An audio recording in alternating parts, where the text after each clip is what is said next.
My name's Mike Haufpaur. I'm a former member of the executive board. I was on the executive board for 9 years. I just finished my last term on the executive board. And one of my priorities when I was on the executive board was doing some kind of an overhaul of the chess coach certification program. I actually started working on this in 2023 and 24. Probably gave it a lot of thought during COVID, but I started putting pen to paper in early part of 2024 and did briefings to the executive board, wrote a charter, got permission to form a working group formed of professional coaches from across the country. We solicited for volunteers, took those volunteers in, and these people were coaches of different levels to include FIDE certification and coaches. So this is just not a bunch of people sitting around a coffee table in US Chess putting this together. This has a lot of thought into it. A lot of people invested personal time, because as we were having meetings every 2 weeks, basically between July and October of last year, working on this, and we were taking it bite by bite, step by step to kind of walk through this. So what I'm going to present to you now is what was being briefed to the executive board when I was on the executive board, so that you understand what the executive board's perspective was and how the program was taking shape. So we all know the current program's got 5 levels of coaches. When I was on the Scholastic Council 15 years ago to about 10 years ago, before I was on the executive board, the Scholastic Council received all the chess coach applications, and we reviewed them and asked a few questions. Hey, does anybody know this guy? Does anybody know this gal? And that was and what's the letters of recommendation saying, and who have they coached? And that was it. That was the coach certification program.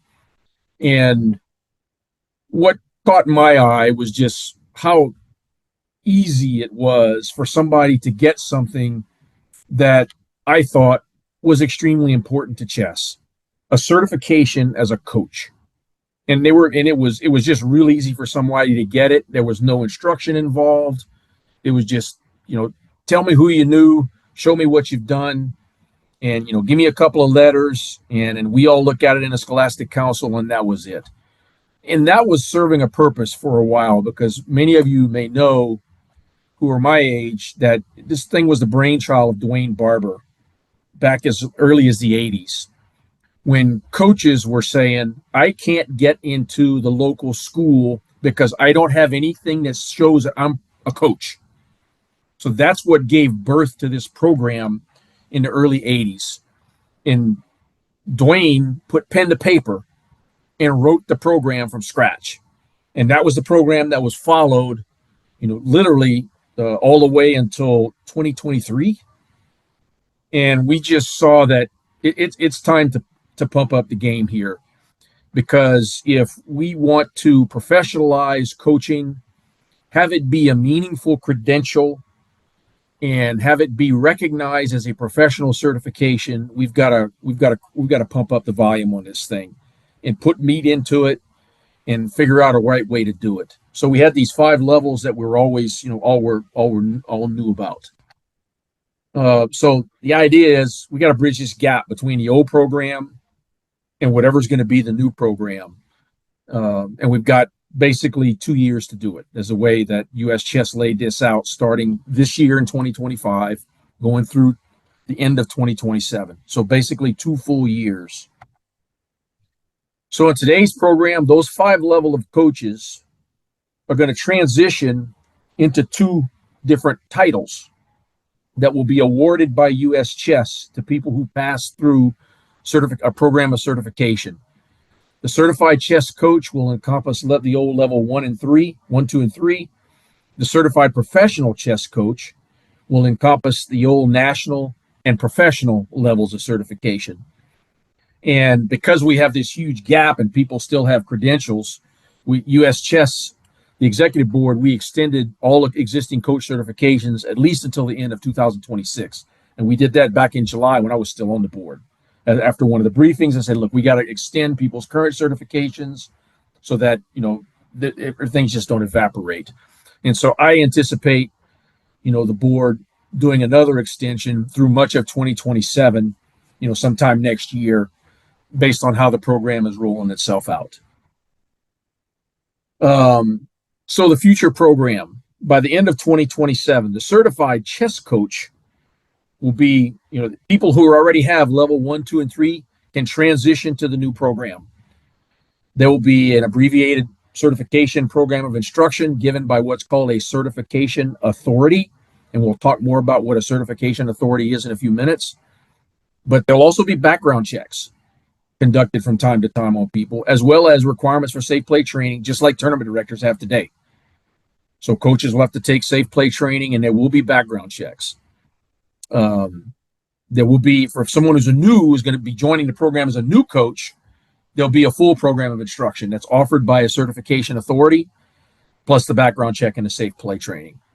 Title for those for levels 1, 2, and 3, merging into the certified chess coach, those titles would be valid for 5 years, or if it's revoked by U.S. Chess because of some incompetence or misbehavior on the part of someone who's certified as a coach. And then people who are FIDE certified trainers and instructors, or school teachers, or have other kinds of instructional professionals credentials, they can get constructive credit for significant parts of the training. Is what our view is, because there's no need to sit through classes on how to teach kids when I've been doing that for 20 years as a school teacher. So but maybe that person wants to contribute to the lessons that the certification authority is given and bring their expertise and share it with the other students that are in the program with that particular candidate. So the people who have the certified professional chess coach, who are going to get that title, that's transitioning the national and the professional level coaches into the new program. Same background checks, annual safe play training and refreshers. If you are a level 1, 2, and 3 instructor today, or in the future, if you're just a certified chess coach and you want to become a certified professional, there will be a program of instruction to move you from that to the next level to get you up. This is a title that's going to be valid for life, just like the professional certification is today. It is a title that is valid for life, and it's not being taken away from anyone. But like with the certified chess coach, if you've got a training background with FIDE, or school teacher, or other kinds of training backgrounds, that can be used and get constructive credit, just like we described for the certified chess coach. So a certification authority. So what is that? The certification authority is going to be an organization or a person that has submitted a proposal to U.S. Chess, and their proposal has been deemed worthy. After the phase 1 and phase 2 of the process, which I'll talk about. But those certification authorities will then provide the instruction to candidate coaches. And then the certification authority would provide a list of people it recommends to U.S. Chess get the title. And then U.S. Chess issues the title. And this mirrors what the FIDE programs do. The people that are teaching FIDE instructor courses, they don't give the title. They recommend to FIDE that, Bryan Tillis, Mike Haufpaur, Alex Spencer, Courtney, everybody should get, those people that passed my course should get the title. And then they correspond directly with FIDE, and FIDE issues the title. And that's the same way that U.S. Chess envisions this occurring. In a similar way, the FIDE program has maximum fees that can be charged. So this is not, Mike Haufpaur is going to charge $1,500 and Bryan's going to charge $250. Like, what's going on? It's out of control. There will be, and I think right now that FIDE has got a €300 cap on the instruction. I may be wrong on that, but we think it's around in that area. So there will be some kind of a cap on how much can a certification authority charge, a person to go through the course. And given the fact that there's constructive credit, and that we're going to be encouraging certification authorities to give pre-tests so people can test out of certain modules, that could lower the cost to the person who's taking the course, instead of you just having to sit through 1, 2, or 3 days of everybody going through the same instruction. So that it should be a way to reward people for what they know. and not have them pay to take things that they really don't need to be taken. So with a certification authority, it's going to be a lot of responsibility. So they have to develop and deliver training. They have to professionally administer it. They have to be compliant with things like the Code of Ethics, Safe Play Policy, and of course the rules of chess. They will be subject to periodic program reviews, at least on an annual basis, by U.S. Chess. So U.S. Chess is going to be running the quality control piece of this, and then they would collect and remit fees as agreed upon with U.S. Chess, both as part of what U.S. Chess promulgates as the cap, and then how that particular certification authority decides it's gonna work fees with people taking the courses and structure their fees. Okay, let's see here. So you've all seen the draft RFP that we wrote back in August and September. That's what we put out on the street for comment. I was a big proponent when I was on the executive board that when U.S. Chess puts out requests for proposal, that it's a really good idea to put a draft on the street and let people comment on it, so we can see where the holes are in the idea. And I've been doing contracting in government for 20 years, and that's a standard practice in the government. Is that a draft request for proposals come out, all the different companies that are interested provide their input. The government takes the input, refines the proposal, and then issues the actual proposal live. And that's a similar process that we're using here. When our previous executive director was here, she and I talked about this at length and agreed that would be a good way to try to do this, just to see how it works. So the intent all along was to use the comments we get from the survey, as well as what we hear tonight during Q&A, and then integrate that into the actual proposal, into the request for proposals, and then to award multiple vendors titles of the ability to be a certification authority sometime in the late, by this time next year. It's our vision that some of the certification authorities are already starting to administer their programs. Okay. Status of a certification authority, 3, 4, 5 years. We still talking about that. I tend to lean a little bit longer, so that you don't have to keep going through the process of doing proposals.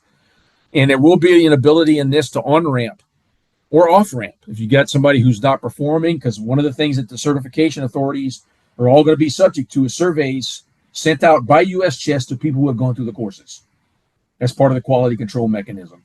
And if a certification authority is not measuring up, U.S. Chess can off-ramp them. Say, I'm sorry, you're just not cutting it. And by the same token, it may create some void. We say, well, we want to get 2 more. So we can either go back to the previous set of proposals, or we can solicit, another round of proposals for people to submit a bid to become a certification authority. So it's not, somebody doesn't get it on the first go run and they're out. It's not like that. So the draft of this, we're at about the 95% mark. The selection process will occur in 2 phases, and you must participate in phase 1. You can't just jump in phase 2 and participate. If you want a shot at this, you have to participate in phase 1. And phase 1 is going to focus on what are the qualifications and experience of the candidate certification authority. What is their administrative capacity to manage kind of a program? What's their proposed curriculum structure?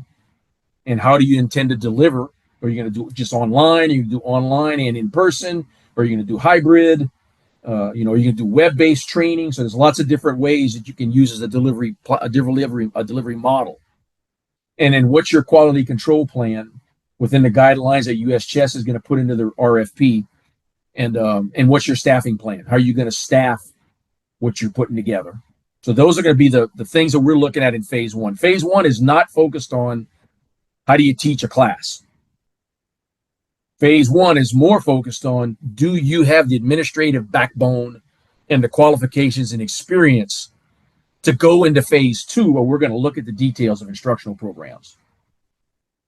Because it doesn't do any good to have anybody start, giving us lessons, examples of this, that, and the other, when you don't have the administrative backbone to back it up and to keep track of how many students you have, who's been put in for certification, whose background checks are coming due, whose title is getting about to expire and needs to be recertified. So you have to have the ability to be able to track that kind of stuff, because U.S. Chess is trying to divest as much of the administrative overburden as it can to the certification authorities, because U.S. Chess simply does not have the manpower to do that.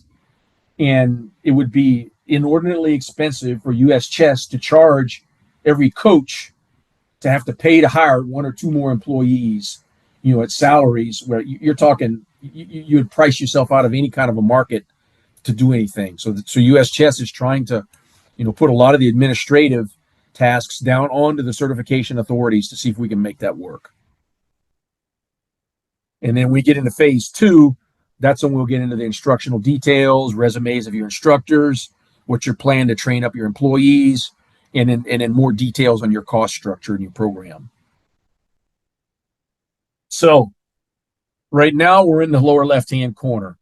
I gave the final briefing to the executive board during the U.S. Open and received the blessing to continue with the process after I was off the executive board. You all saw the draft RFP. We released a survey to get your feedback. And now we're wrapping up this feedback stage so that we can fine tune the RFP with an objective to release it, late December, early January, and then give everybody, 45 or 60 days to respond to the thing. So it's not going to be, it comes out and you got a week to turn in your proposal. It's not going to be like that. You'll have plenty of time to prepare. And from our perspective, the fact that we release this draft RFP, you can start now getting things together that you're going to need. Plus, based on what you're hearing in this discussion tonight, it'll give you more information on how to proceed. Then the phase 1 proposals due probably sometime in late February. We do a phase 1 down select. So if we get, I'm going to make this up. Let's say we get 15 proposals. We're going to narrow that down quite a bit. And there's a scoring mechanism that you saw inside the draft RFP. And we'll start with the highest scoring so that we can get a pool of about, 5, 6, 7 people to go on to phase 2. Organizations to go on to phase 2. And then phase 2 would have another RFP that provides the specific instructions on how you prepare your phase 2 proposal. And then there would be a down select out of that with the intent to award at least 3 certification authorities, at least 3 that are out there, so that, members can shop around, and everybody's not encumbered, tied down to one vendor who's doing certification. And we hoping that, this time next year, the vendor programs, those certification authorities, their programs are active, and they can start bringing in students and providing their instruction, so that we've got, still a full year to sunset the old program. So there's plenty of time for people to, to decide what it is that they want to do. So this is not, ramming it down the throat, and it's going to be, you got to figure it out by December of this year and understand it's done and we got a new program. Everything else is out the window. The obvious question that I have at this point is, okay, so can I still get a level 1, 2, 3, or 4, or 5 certification now? Can I still do that? I don't know the answer to that question. That's not, I'm not, that's going to have to be something that the office, Jacques and Frank Guadalupe and whoever's his successor, that they grapple with. How would we want to continue, that program? Because I do know that there have people been asking, can I still get certified as a coach right now, even though we plan on rolling out this new program? But it's if it happens, if it continues, which I suspect it will, because it kind of needs to, I don't see the current process of just sending things to the Scholastic Council, letting the Scholastic Council figure it out as the right way to go. There's going to be something a little bit different, but the board and the office will have to figure that out. So now what we're going to do is we're going to kind of transition a little bit and talk about some of the principal feedback that we got from the survey that went out to everyone, because we want to add professionalism and credibility that provides a very clear pathway for a coach that can demonstrate quality, understanding of ethics for chess and teaching skills. And I'll be quite honest with you, I also see in the board, the executive board saw this as an opportunity to grow membership in the organization. Because if you're certifying chess coaches, those chess coaches are going to be teaching people about chess. And some of those people are going to want to play in tournaments. And so that will give the opportunity to grow the membership in another way. What are some of the other questions you saw coming up, Bryan, as you went through as we went through all of the, because we had, I want to say it was 188 responses. Was that right? And about half of them were coaches already. And the other half was a mix of players, parents, teachers, and just general members who had an interest in what was going on. We've addressed a good number of points so far. There was concerns that we wouldn't recognize previous titles or trainings that had taken place, say the FIDE trainer program. That's going to be recognized, as well as the lifetime levels for level 4 and level 5. That will definitely be recognized in the new program. Yeah, so we're going to gradually replace. The plan is to gradually replace the current program through the end of December of 27. And so, like I said, the program transition, we envision it starting sometime around this time next year. It gives lots of people time to transition into the new program. Professional level certification that was issued by US Chess under the current program was a lifetime title that was granted to people by US Chess. So those people already have that certification, will automatically become certified professional chess coaches. But that said, they're still going to have to undergo background checks and still have to complete safe play training. That's going to be part of the process. So if I'm a professional level chess coach today and I transition to the CPCC program, the Certified Professional Chess Coach program, and I say I'm not taking safe play training, or I'm not going to do a background check. Well, then we're not going to pull your certification because we can't do that, but we can make it inactive. We can say on the website that Mike Haufpaur's professional coach certification is inactive. I talked about already what is a certification authority and how they're going to be selected. So one of the questions that came up in the feedback was, or different certification authorities going to have different standards? No, everybody's going to have the same standards. There's going to be an umbrella curriculum / framework and assessment rubrics that US Chess is going to provide so that we can ensure that there's uniform quality and some standards that are in force here. And within that framework, the certification authorities can innovate and bring their own talents to the table through their instructional programs and include their own instruction. So you're not limited to just what US Chess says you have to teach. I could envision a certification authority, having a module about how to run a chess business, or having a module about how to advertise what your capabilities are. Because part of the deal that when we had the working group, one of the main concerns that people had was, if we have this program, US Chess should give every certified coach the authority to advertise their capabilities on the US Chess website that says, my name is Bryan Tillis. I'm a national master. I've been coaching for 25 years, and I'm located in X city XYZ. And so that way, a parent or a player who's looking for a coach can do a geographic search of coaches in my area, or do a search that says I'm interested in online coaching and what coaches will provide instruction online. But that's part of the process that the working group members really, really felt was vital, and that US Chess owed it to the people that got the title to provide them with a platform to be able to advertise who they are and what their expertise was. Because there are coaches that don't want to teach kids, and there are coaches that don't want to teach anything but kids. There are coaches who specialize in teaching the blind. There are coaches who specialize in teaching women. So that we want to be able to advertise that on the US Chess website and give everybody the chance to search for the types of coach that they think might fit their needs and what they're looking for out of the program. We already talked about if you've got FIDE, background or other kinds of credentials. Um, if your only method of teaching is online, that's okay, because there are some people that just don't do group instruction in person or teach in person. They like to teach online. Those people with that sort of a delivery model, or can still apply for the process. It's not limited to you got to provide the whole gamut. Now it may be patently obvious that someone who offers the waterfront of instructional modalities might have an advantage, but you could have an exceptionally strong instructor background and experience and credentials that say, yeah, that person's qualified to teach online. Let's go with that one.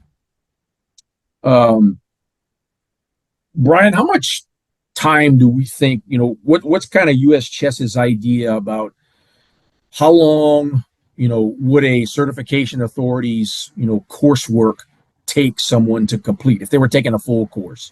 What have we been thinking about?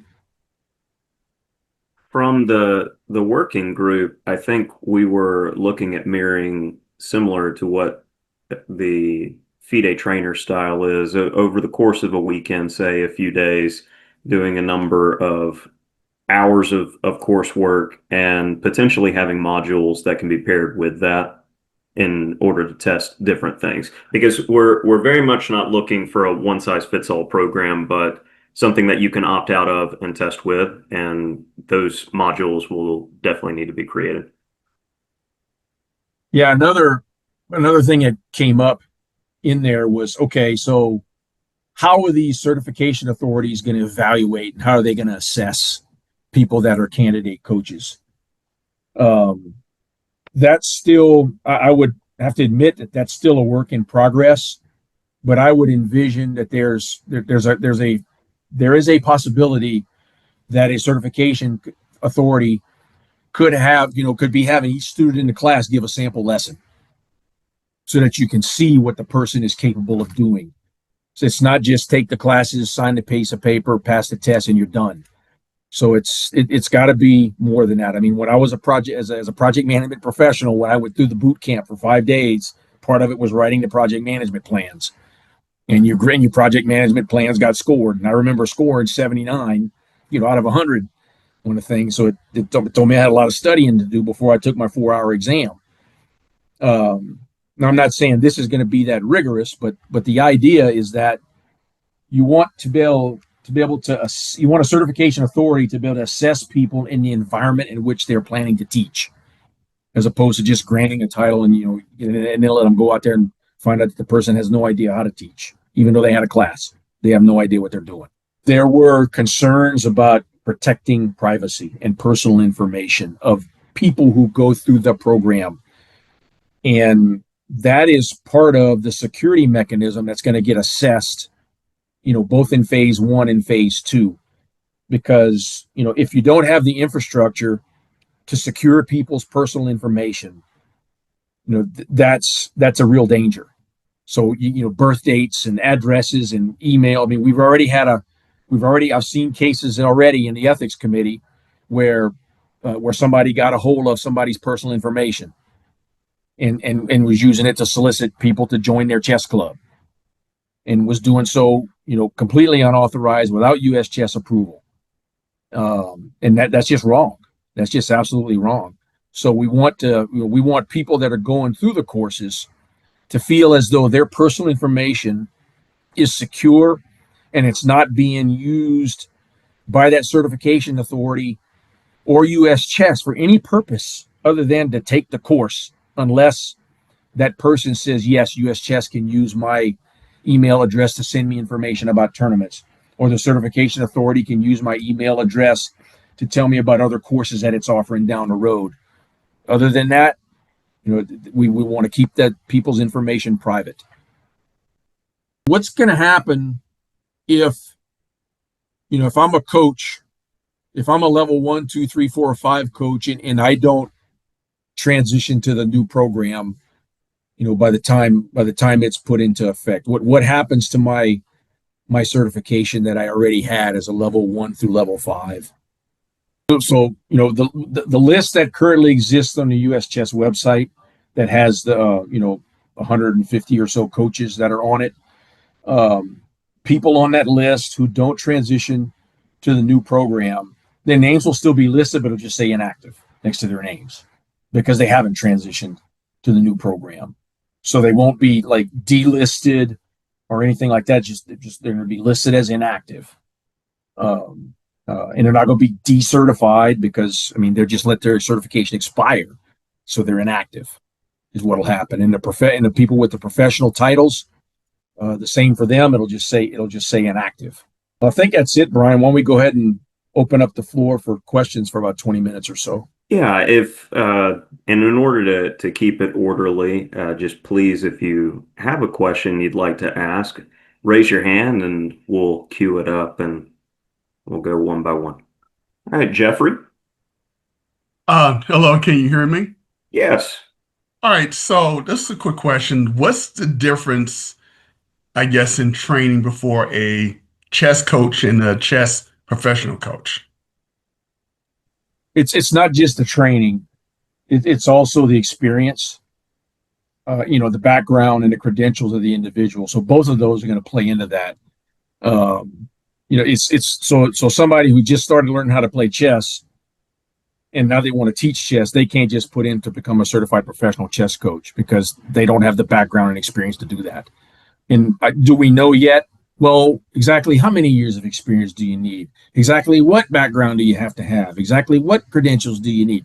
We don't have the full answers to that just yet. Okay. All right. Thank you. But that's an area where we'd appreciate people's feedback. Go ahead, Adam. Thanks. So I guess I had a few questions.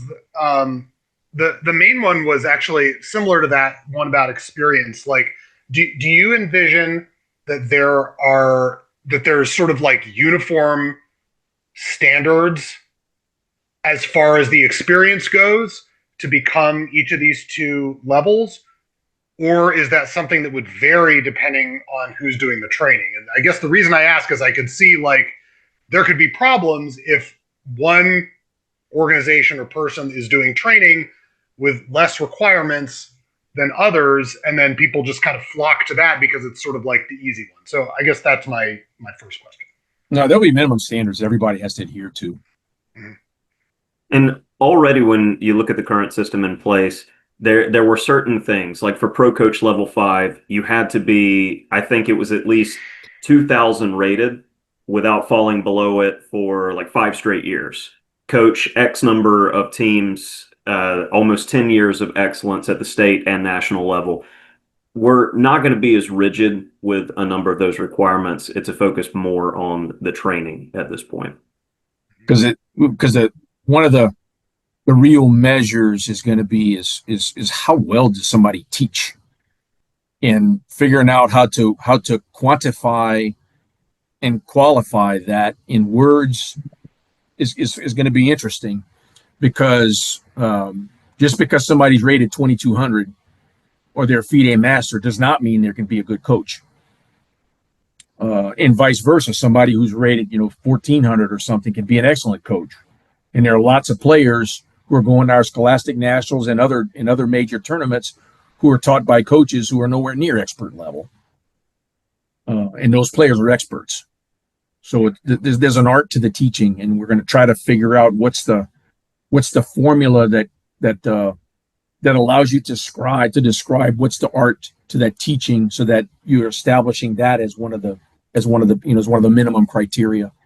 I guess my biggest question as someone who's considering like applying to offer this training is, how would you evaluate the overall demand for this certification program? Like, how many people, because I was looking at the current program, and it's very cheap to apply. There's some paperwork involved, so it's not, but there's really no cost. So this would obviously come with a higher cost to the people applying. I guess just I'm curious, as someone who's looking at what it would take my organization to do this in the way that you all have laid it out. There's like kind of high level people as trainers. There's some compliance to keep information private, obviously, like for very good reason. And looking at the cost of that, I'm kind of curious, like, what are your thoughts about that, and how would one evaluate the overall demand for this? Well, I think part of what went into this was the idea that to make the certification something that is credible and professional would attract people to get the certification, as opposed to well, I can get that for $25 and I just send in my $25 to US Chess and get a couple letters and then I'm good to go. That and I think that a lot of people who are coaches have never applied to the US Chess program just simply because of that. It's like, it doesn't mean anything. They don't need it to do what they're doing. And that may be the same in the future, that they still don't need it to do what they're doing. But I think that when, US Chess goes to major teacher conventions in the future, or goes to major audiences that oversees lots of groups of people, whether it be an AARP meeting or, or Association of the U.S. Army meeting, and we're talking about chess coach certification, that you're raising the level of professionalism, you're raising the specter of achieving that title, and that might attract people who are already coaches to get it, so that they can. I've got it. I've got that certificate on my wall that says I'm a certified professional or I'm a certified chess coach. So I think that's part of the theory behind it, because we don't have any way to, I think, to validly quantify that. Yeah, we expect to get at least 300 applicants in the first year, and I just don't see a way to quantify that, other than doing a survey. And even doing a survey, people might say, yeah, I'm interested, but I don't have any details of what's going to involve, so I don't know. So it may not be a good answer to your question, but it's about the best we can do right now. But I appreciate everybody joining in. Anand, go ahead. Anand's a member of our executive board now. Yeah, hey, Mike, I don't have a question, but I'm the current executive board member, and I just want, on behalf of the board and the US Chess Federation, I just wanted to thank my fellow colleague, Mike Haufpaur, for coming up with this, Bryan, Tillis, and all the entire working group to come up with this solid program. So I've been part of the ethics committee for over the past 7 years. I can just say that this will definitely benefit one part of it, but there are several benefits, as Mike explained. But I could say that this will keep the integrity of US Chess and the coaches who are considering to be certified, and it will definitely help our ethics process as well. I can say that there are a few complaints where we got in with coaches and affiliates. There are some benefits out of this coming out in future, I can say that for sure.